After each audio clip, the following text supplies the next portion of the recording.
குடும்பத்தில் முன்னேற்றம் ஏற்பட பரிகாரம். நிம்மதியான வாழ்க்கை வாழ வேண்டும் என்று நினைப்பது பலரின் விருப்பம். அந்த நிம்மதியான வாழ்க்கை அனைவரும் தேடுவது அவர்கள் இல்லத்தில்தான்.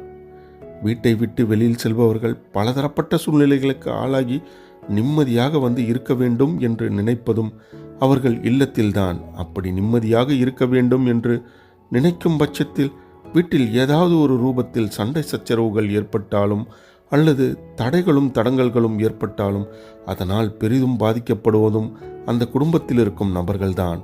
அப்படிப்பட்டவர்கள் தங்கள் குலதெய்வ கோயிலுக்கு எதை தானமாக தந்தால் தங்கள் குடும்பத்தில் இருக்கும் பிரச்சனைகள் அனைத்தும் விலகி நல்ல நிம்மதியான முன்னேற்றமான வாழ்க்கை அமையும் என்பதைத்தான் இந்த ஆன்மீக பதிவில் பார்க்கப் போகின்றோம்.